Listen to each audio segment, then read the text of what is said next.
It is Tuesday, 2 p.m. opposed to 1 p.m., but it is Tuesday, week 2 of the 2024 NFL season finished. Your boy Nicky Steez is here. Let's talk about it.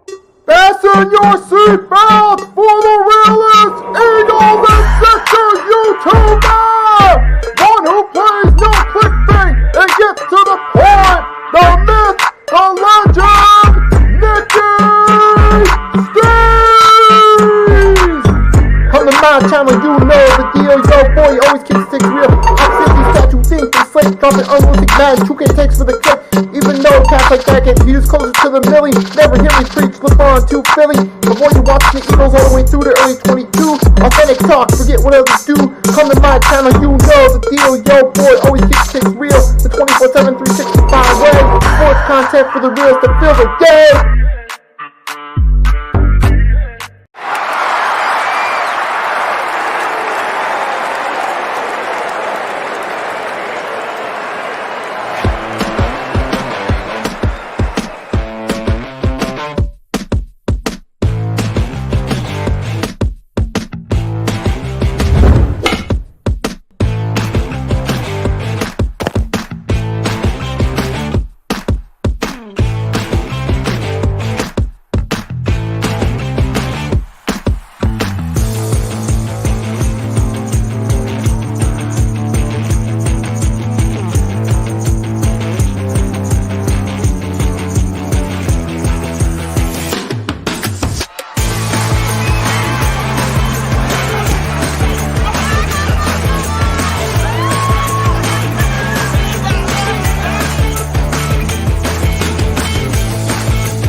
Happy Tuesday. Good afternoon, folks, and welcome to week 2 NFL recap with your boy Nicky Steez. Make sure to subscribe to both the Nicky Steez and the Hardcore Sports Network channels. If you haven't done so already, I got the links in the comment real quickly for you guys to subscribe. Now, let's dive right into it. We got a lot to talk about because a lot of interesting events occurred. We're going to start with the Thursday night game. The Miami Dolphins got destroyed by the Buffalo Bills, but that wasn't the biggest story of it all. The biggest story of it all, obviously, was Tua Tagovailoa, quarterback for the Miami Dolphins, suffering a concussion and being out for at least a couple weeks. Now, this is a significant story because we all know Tua's had his history with concussions. We remember it was early in the regular season, weeks 3 and 4, 2 seasons ago. We were in a similar scenario. He ironically got the concussion the third game of the 2022 regular season against the Buffalo Bills. Remember, he fell down. He was favoring his head. He got up and he stumbled forward. And then the Dolphins, I don't know who it was on that medical staff, but they dropped the ball and up severely. They let him play that Thursday against the Cincinnati Bengals, and he got hit again. He went into a fencing position, remember, and then he missed time late in the season that year as well. And not to mention, he's also had a serious concussion in Alabama, too, and now it's happening again. And the big deal of the story is the long-term future for Tua Tagovailoa. Now, recent reports just coming out have indicated that Tua has no intention on retiring. And we talked about it on Sunday, on the Sunday morning countdown. I think personally Tua should retire. However, the competitor in him, Mitch doesn't think the competitor in him will allow him to retire. And that's what we discussed right there. So far, all the reports are indicating has no plans to retire, according to CNN. There you go. And then NFL.com released the same thing. That Tua doesn't plan on retiring. He will be out for a little bit. The biggest thing they did was they signed Brett Hundley. Remember Brett Hundley, who filled in for Rodgers for the Packers back in 2017? That Brett Hundley has been signed to the roster. But for the Dolphins, it's tough for them because this is a guy you paid a lot of money to as well. This is bad for both parties because obviously for Tua, this is his 4th major concussion, and we know the long-term effects that concussions can have. And then you got As of right now, the depth chart, it shows Skylar Thompson, Tyler Huntley on the depth chart. And we know, but that, yeah, for Tua, we know this is his fourth major concussion. We know the long term effects concussions have. And we know with the NFL, ever since it started 1999 and then 2000, back to back years. First, Steve Young had to retire, former Super Bowl winning quarterback, former Super Bowl MVP had to retire after that season due to getting his bell rung one too many times. Then the following season, Troy Aikman, the quarterback for the Cowboys dynasty in the 90s, had to retire. He got his bell rung a couple more times that season. And that's when the NFL started to step in and put requirements on concussions. And what's going on with Tua reminds me of his former backup from a couple seasons ago, Teddy Bridgewater, who had concussions play or the main reason why he's now a high school coach instead of still being the quarterback for the Minnesota Vikings. So we know the lingering effects to the concussions. Now, granted, Bridgewater also had another serious injury that played a role in that, but that's a whole nother story. But the point is, concussions played a role there. We saw it cause two Hall of Fame quarterbacks to retire in both Troy Aikman and Steve Young. And for Tua, who hasn't even reached his peak yet, this obviously, he's on borrowed time, even if he has no plans on retiring. It's obvious. He suffered in the past 3 seasons 3 concussions. He had 2 in short confession, which we just talked about a few minutes ago. And obviously he's on borrowed time. And it's a shame because when the Miami Dolphins are fully healthy, they're one of the most fun teams to watch in the league. Tua, Waddle, Hill, Mostert, that team's fun when they're fully healthy.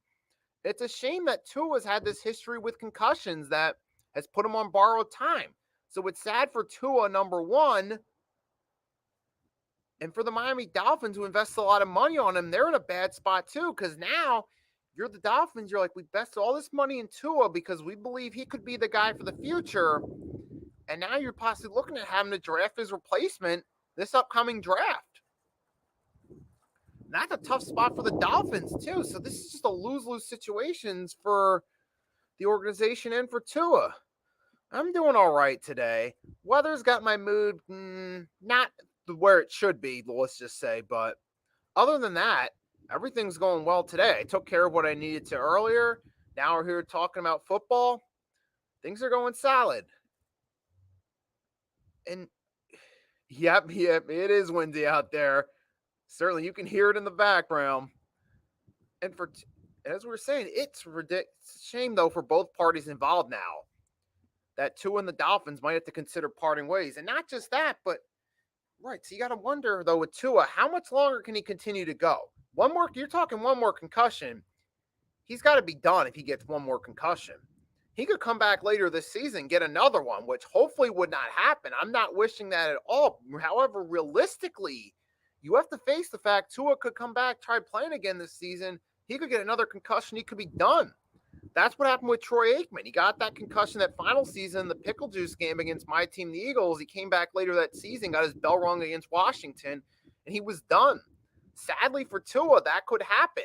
Obviously, nobody ever wishes that upon him, but you have to be realistic about it and face the inevitability that it's probably going to happen if he doesn't step away on his own.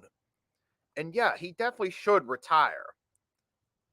And the fact that he's not retiring and he says he has no plans to has me concerned.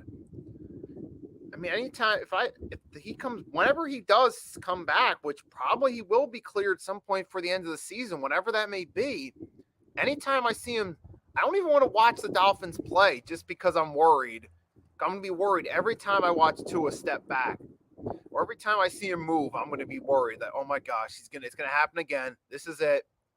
Yeah, I don't want to watch a Dolphins game and have that feeling going on. So not only just that, but as a fan too, we don't want to see it. This is a lose-lose for all parties involved. It's a lose-lose for Tua. This could permanently do damage to him. This could mess him up permanently. And I'll give you an example, different example. You guys watching this, if you Google Gerald McCollum, former boxer, you'll see what happened to him and what he lives with nowadays. It's related to a serious concussion and brain injury related. Point is, if you research what happened to Gerald McCollum, Tua could have the same thing happen to him. And we got Vic says Tua needs to retire. He is risking getting another concussion. He's a step boy now before it happens. And I agree that he should do that. he definitely should step away because he's at that point now. He's already had several concussions. It's already going to have an effect on him. We don't know how severe it is. You already know he steps away today. Still, 5, 10, 15, 20 years from now, he's going to be feeling the effects of all these concussions. And the same thing goes for Teddy Bridgewater, too. I'm sure Troy Aikman and Steve Young are dealing with it. I think probably brewing somewhere down the line. I haven't checked the weather. It's supposed to be rainy later tonight, actually. So we're going to get some sort of something later tonight. As of right now, it's just cloudy and windy. But later tonight, we're expecting a storm. And it's also a shame for the Buffalo Bills, too, because this takes away from their win. It takes away from the fact that they're 2-0 after a lot of people went into the season thinking, Buffalo's going to take a step back. They don't have any real weapons. It's going to take away from the fact they've had 2 good offensive games. It's going to take away from the fact that defense recorded 3 picks against one of the top offenses in the league. So it's also a shame for Buffalo, too, that this takes away from their win. This whole Tua situation, like I said, it's a no-win for all parties involved. It's bad for Tua. It's scary from a fan perspective to think of him continuing to play. It's bad for the Dolphins organization, like I said. I mean, I feel like I've made my point. It's a lose-lose for all parties involved. There's really no benefit from this situation. Even for the Bills, because now the focus is, instead of being on them and their win, it's now on Tua. I said everything all I was going to say. I'm hoping someone can convince Tua not to play again. That would be great if somebody could, and he just choose to step away now. I would love to see that, but realistically, I don't think it's going to happen, and I'm afraid of what this future is going to hold for Tua. I'll just leave it at that, but let's just hope that that doesn't come to it. But now I'm going to switch gears and move on. Next subject. The Minnesota Vikings beat the Christian McCaffrey-less San Francisco 49ers. Yeah, the Eagles. I'm going to talk about that one later tonight. I got another one coming up 6 p.m. where it's going to be a recap / rant / meltdown about the Eagles game against the Falcons. I'll definitely have more on that one to say later. And like I said, the Minnesota Vikings beat the San Francisco 49ers without Christian McCaffrey. Now, going into this game, we all thought the Niners were going to win this. We're thinking, okay, they don't have him, but Jordan Mason, who did excellent week 1s filling in, they should be able to take care of business. But hey, the Vikings had the Niners number. The Niners looked mortal in this game. Brock Purdy, he threw a pick. He got dropped 6 times behind the line. Now, Jordan Mason did have 100 yards on 20 carries, but the Vikings, they did what they needed to. Now, as far as the Vikings go, now credit to where it's due. They're off to a 2-0 start with Sam Darnold, their backup quarterback, having to fill in without J.J. McCarthy, and the Vikings deserve props on that. And I also got to give credit to their defense, too. You have some solid plays. Blake Cashman had a total of 13 tackles, 5 sole, 1 sack, 3 pass deflections, and a QB hit, which played a big role in this game right here.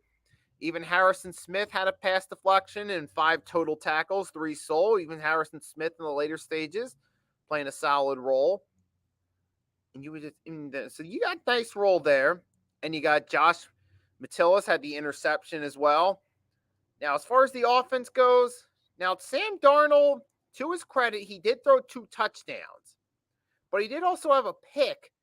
And he did have 2 fumbles as well, which, on one hand, I look at and say it is the Niners.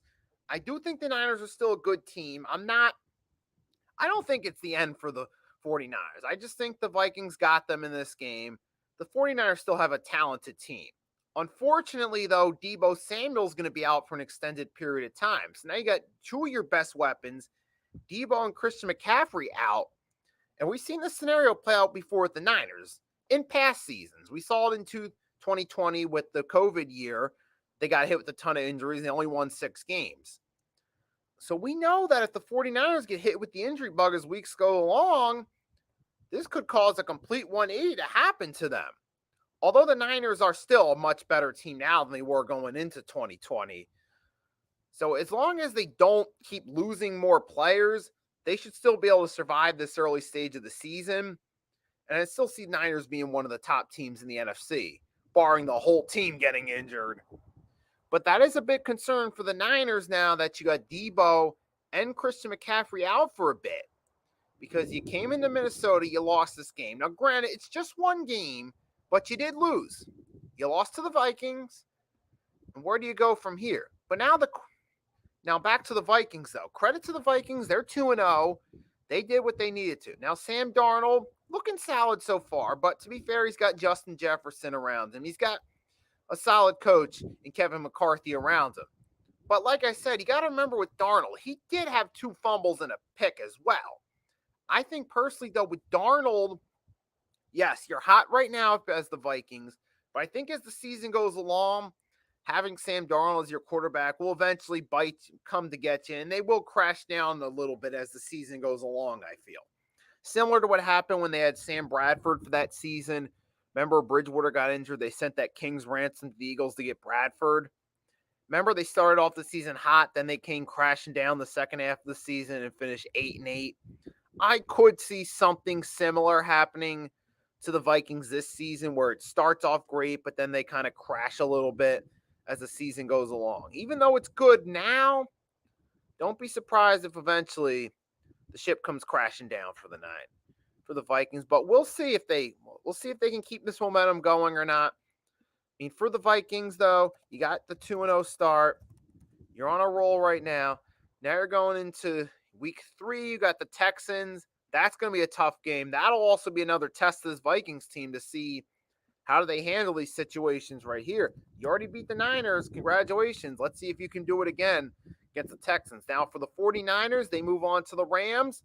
We'll talk more about the Rams later, but momentum's looking like it could be favorable for the Niners.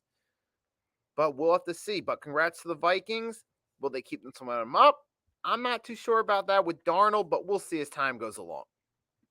Next main subject, the Baltimore Ravens folded up 10 against the Raiders. They were up 23-13, but then they ended up losing at the end, 26-23. Now the Ravens are 0-2 on the season.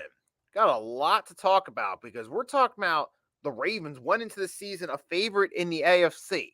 Now, it is only 2 weeks into the season. We're only entering week 3, but you went in this season a potential Super Bowl contender. You're 0-2 to start the season. And another reason this is a red flag, because we know the Ravens have had injury struggles in recent seasons. Last season, they were healthy and they made it through the whole season and got the number 1 seed. But remember the previous 2 seasons, they started off hot. 2022 and 2021, they got hit by the injury bug. 2021, they missed the playoffs completely. 22, they narrowly made the playoffs and lost to the Bengals. Now here you're coming into the season again. Even though you were healthy last season, there's still the injury concern. Now you're 0-2. And for the Ravens, now you go against the Cowboys next week. You have to wonder, the Cowboys are one of those unpredictable teams. You never know what they're going to do. And we'll talk more about the Cowboys and Saints in a minute, but now you're going against a Cowboys team that's unpredictable. You could go into this game thinking, oh, Dak's going to shit the bed. Ravens will finally get that win. They'll start to get back on track. But maybe then out of nowhere, the Cowboys have a really good game, and the Ravens all of a sudden are 0-3. But that's a big concern right there because you were going against the Raiders, a team you were favored to win, especially after the way they lost to the Chargers week 1. Now you're 0-2. You lost to Kansas City week 1. You put up a good effort, but you lost. Now you lost to the Raiders. You blew a 10-point lead. Derrick Henry hasn't really dominated yet. He's not that dominant back you expected. Lamar, his play on Sunday, he did have a pick. He wasn't great or anything along those lines. The whole team folded late. You got to start wondering now, where do you go from here? You fired coordinators in recent years. But Ravens, do you wake up and you're like, oh, we got in our own way. Where do we go from here? I think honestly, everyone's to blame in this case. You can blame the coaching. You can blame the players. You can blame everyone, especially for this week 2 game, for not having it together. They let the lead get to their head. They slowed down a little bit. The Raiders figuratively put their foot on the gas pedal, caught up, and passed them in one. Pretty much what happened here if we're going to use a racing metaphor. And don't get me wrong, credit to the Raiders. Credit to Antonio Pierce for making the most of what he's got with that team. He helped the Raiders get an upset win. Now you're at 1-1. You're at 500. You can start fresh going into week 3. But now for the Ravens, you're 0-2. You're going into week 3. You have to play now against the Cowboys, who the Cowboys we know could still be a good team, even with that loss to the Saints. If the Ravens fall to 0-3, it's definitely time to panic. And you might have to start looking at Harbaugh, too. And you would start looking at him, too, at some point as well. Everyone's going to look at Lamar and throw some of the blame on him. And Lamar, yeah, there are things Lamar did during that game against the Raiders that you could blame, too. But you also got to look at coaching. You can't just blame one. You got to blame both. But for the Raiders, man, they got to get it together. The Ravens got to get it together, man. There's bad performance. There was no excuse for them. But hey, no excuse for blowing that lead. You got to close games, and they didn't. Ravens have to get it together for the game against the Cowboys. Simple as that. Now, speaking of the Cowboys, let's move on. The New Orleans Saints decimated the Dallas Cowboys. I mean, decimated them by a grand score of 44-19. Alvin Kamara had a throwback to his early years. 1, 2, 3 rushing touchdowns, 1 receiving touchdown, a grand total of 4 touchdowns on the day, folks. Count the fingers in the air. 4. And the Saints offense looked legit in this game. I mean, with all due respect to him, a lot of us, we didn't take them serious after week 1 because we looked at week 1, we're like, yeah, they won, but that was against the Panthers. We're looking at week 2 against the Cowboys, who had a good game against the Browns, and we're like, okay, the Cowboys still have some solid pieces around them. They still have Dak. He can still be a pretty good quarterback. Cowboys still have a decent defense, but the Cowboys folded. Dak didn't play anything. He threw 2 picks. They couldn't get anything going with the run game. And the player who did the best was CeeDee Lamb on 4 catches with 90 yards. And Derek Carr, he looked good out there. He looked kind of like his 2016 self at moments. And Alvin Kamara, he was running the rock good. And I'm thinking if the Saints stay healthy, that's the big if. Maybe they could win that division. Maybe it's between them and the Bucs. Because with the Saints, with that NFC South being one of the weaker divisions, you got a few favorable. You got a rematch with the Panthers, the Falcons, despite their win against the Eagles. I think the Saints could beat them. And the Saints, after what happened with the Eagles last night, it's looking favorable that you're going to beat the Eagles at this point, which I'll get more into that another time. For the Saints, things are looking up for them. You could be talking about a 3-0 start, which would be nice. This could be the first, winning season. This could be the first playoff berth post Drew Brees if things go in the direction they're going. So I got to give credit to the Saints for the hot start. Now, for the Cowboys, we've seen this before with Dak. He's hot and cold quarterback. He'll play really good one game, put up great statistical numbers. Then turn around. When you face some pressure, he'll fold. And that's what happened here. Dak folded. The Cowboys folded. Now they can crash and back down. We'll have to see what they do against the Ravens, who are facing an 0-2 start. But now that that's a must-win game, it's going to put some pressure on the Cowboys. And we'll have to see, how do the Cowboys handle that pressure? That'll be an interesting question right there. Who's going to win that game? I mean, the Ravens should have the better team in that one, but that's another subject. So the Cowboys could be looking at a 1-2 start. Now, for the Saints, hey, congrats to them. They played a good game. They deserve credit. They good on offense. You had Rashid Shaheed, had 4 receptions, 96 yards. Chris Olive, 4 receptions, 81. I mean, those guys deserve credit. They mostly did their thing the past game. Like I said, Alvin Kamara, excellent game, 115 yards, 3 touchdowns. Throwback game for him. So salute to the Saints for doing their thing. I got to give them props. And now we're switching gears. You can to the new team, the Cardinals. The Arizona Cardinals obliterate the Los Angeles Rams. I mean, obliterated them. This was even worse than the Saints-Cowboys game. Just all game long, just an air raid performance from the Cardinals, 41-10 this time. Kyler Murray, 17 for 21, 226, 3 TDs. James Conner, 122 yards, a touchdown. Marvin Harrison Jr., 2 touchdowns, looking like his dad receiving from Peyton on the field. Matthew Stafford just did not look. The Rams as a whole just looked, they did not look in sync at all as a team.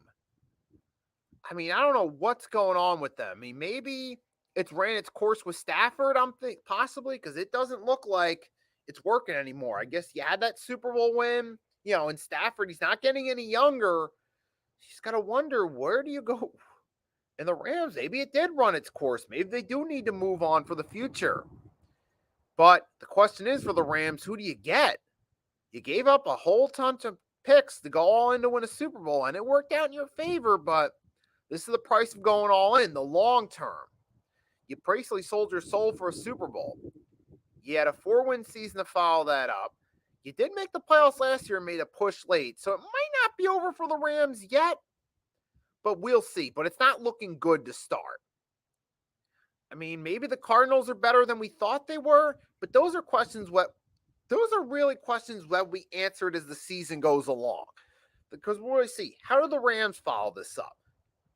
Do they lose to the Niners and fall to 0-3? Do the Cardinals follow this up, come crashing back down a little bit?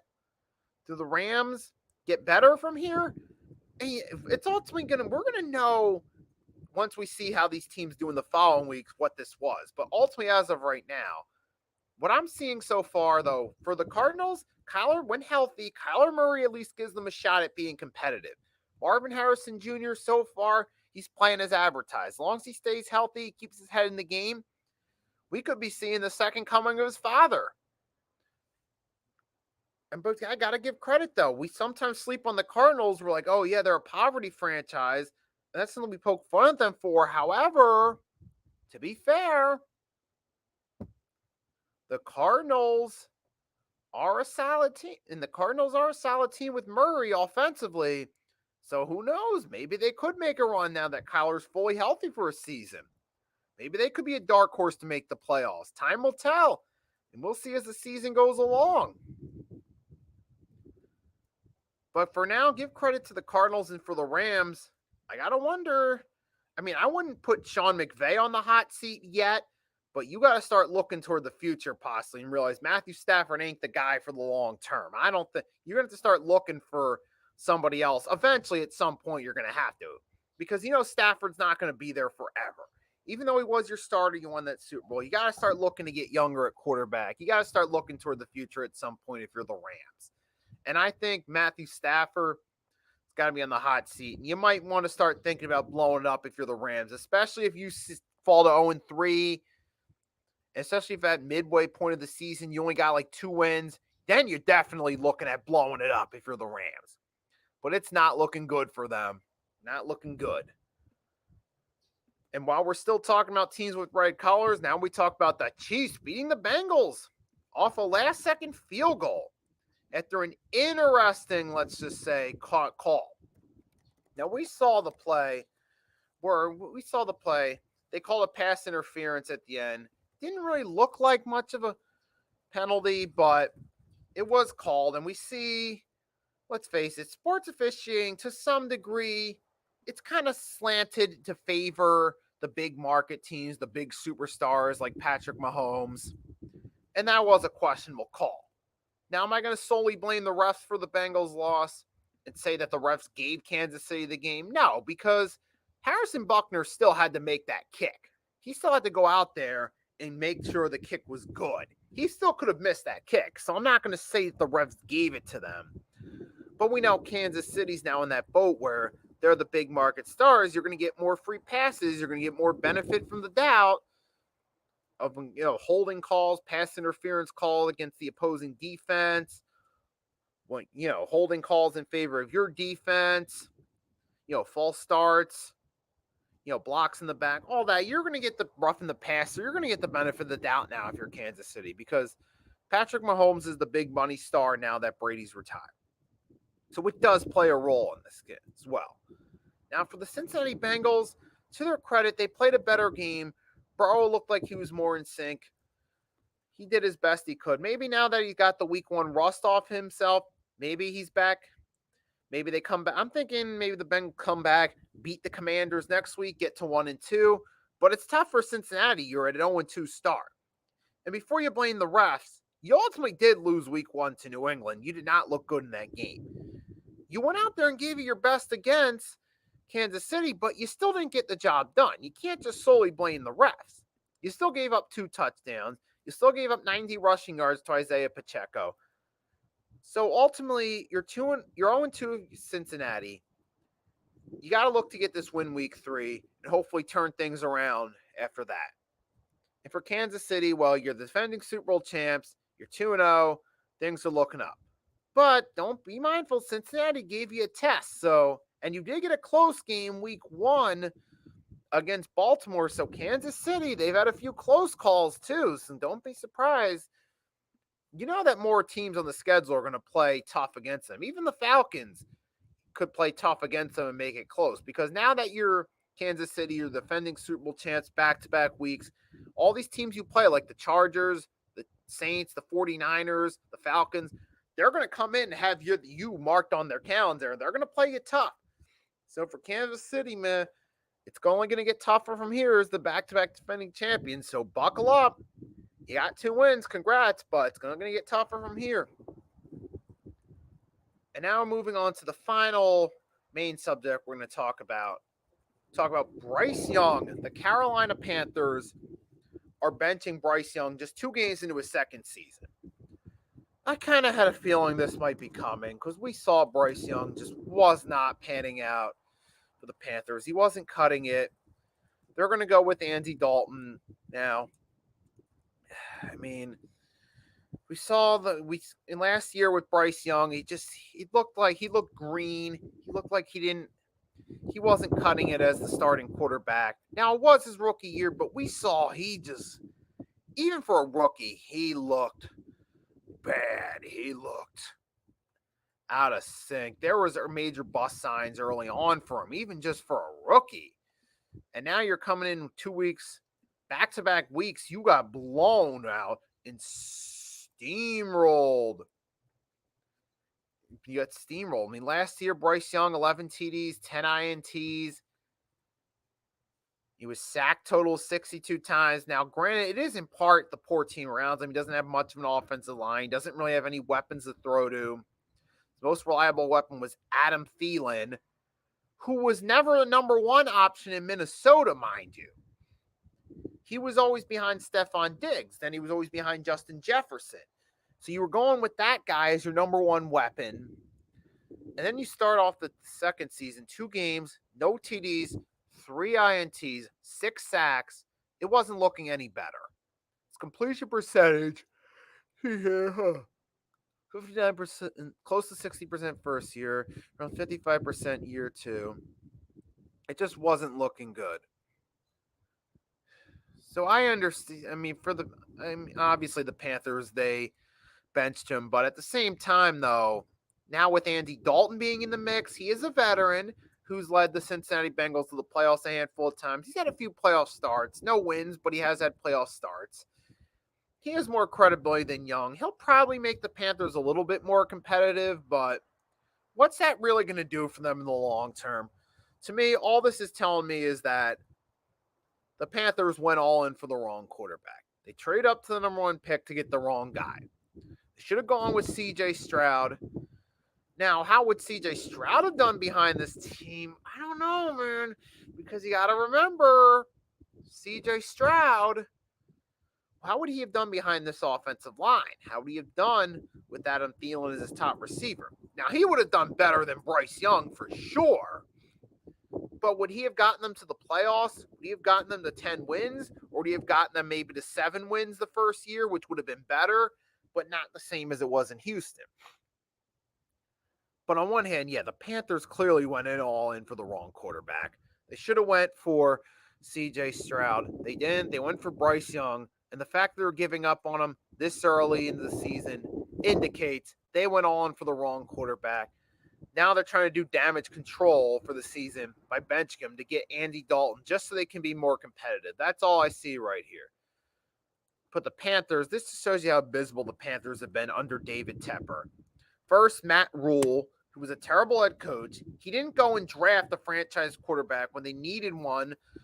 When after Ron Rivera was fired and post Cam Newton, they were so desperate to sell tickets that 2021 season that they tried to bring Cam Newton back, and he was clearly a shell of his former self. You had Matt Rule, who was a terrible coach, and now you had Frank Reich, who was fired into his first season with the team. They went on for Bryce Young. This goes to show you the colossal failure that has been the Panthers under David Tepper. And Bryce Young trading up for him is just the icing on the cake at this point. So, hey, Bryce Young, I mean, hopefully for his sake, he could have a career resurrection one day, but I don't see it happening at this point. It's pretty much a most likely best of luck in your future endeavors. And I feel bad for Panthers fans at this point because what do you got to cheer for, man? But hey, Panthers, I mean, we all saw. I can't really say anything else about it except you went in for the wrong quarterback. I'll just be surprised if this team wins. If this team wins 3 games or more, it could be a surprise at this point with how bad they looked the first 2 weeks against the Saints and the Chargers. Now it's time for my favorite part of the stream, the 2-minute recap. We're going to start exactly when we hit 37 minutes live. Just going to go on for 2 minutes, talking about the NFL, some of the main subjects. And then I'm going to call it a day and move on. About 5 seconds. Get ready for the 2-minute recap. We're going to start. Get the Pittsburgh Steelers go on to 2-0. But they're up to 2-0, beating first. They beat the Atlanta Falcons, who did upset the Eagles last night. But then you come back, beat the Denver Broncos. Steelers are 2-0, and now the narratives are changing about Justin Fields. How he's a better quarterback. Now, I feel like Fields, he's got better pieces around him, but he's not really that long-term answer. We'll see. It could probably catch up to the Steelers in the long term. And now for Bo Nix for the Broncos, he looks awful so far. He just doesn't look like he's cut out to be the guy. And the biggest surprise is Tampa Bay, 2-0. Baker Mayfield looked kind of solid. Now, I don't think it's a reflection of Detroit being bad. I think it's just a reflection of, hey, Tampa Bay's better than we give him credit for. And Baker, he's looking better than Deshaun Watson. And for the Lions, I don't think it's over for him. I just think Tampa Bay got the better of them. Detroit will be back. They'll still be a division winner. They'll still be in the mix late in the season. But, hey, shout out to the Tampa Bay Buccaneers. Good win. Now they're on to 2-0, and I got to give them credit. Things are looking up. Now, so far for Caleb Williams, the Chicago Bears, hey, it's a tough start, though, but it's only his rookie year. Hopefully the Bears won't throw in the towel on him. Hopefully they'll give him time to develop. Maybe he starts winning games and playing better at the end of the season. Hope we'll look up for the future, but as of right now, it's going to be a long way there. And congrats to the Texans on 2-0. Also give a shout-out to the Seahawks. They went in, defeated the Patriots in a big game. They're 2-0. Maybe they could make a push for the playoffs. Anthony Richardson for the Colts. What the hell, man? After a good performance and loss to a good Houston Texans team, now you come back and throw 3 picks against the Packers without Jordan Love. That and the injury last year, there are some red flags on Anthony Richardson. And he's inconsistent to me. But, yep. So, yeah, there's my 2-minute recap for you guys. For the other subjects, so to everyone that tuned in, thanks for tuning in. Grega, Chad, hope you enjoyed this. And I enjoyed doing this with you guys. And if you guys have the chance to later tonight, 6 p.m. Eastern Standard Time, especially if you're an Eagles fan, catch me talk about the Eagles-Falcons game and rant about the horrible performance that was the Eagles on Monday night in prime time against the Falcons. You can catch me on that one, 6 p.m. Eastern Standard Time, both my channel and the Hardcore Sports Network. In the meantime, I hope you all join me for that stream later. If not, enjoy the rest of your day. You can catch the replay of this on Spotify once it's uploaded on the Hardcore Sports Network Spotify page. If it's not uploaded by the end of today, you can keep looking throughout tomorrow. Should be up there, as well as the Eagles recap I'm going to do later. That's all I got for you for now. Until later tonight, Nicky Steez signing off. Peace.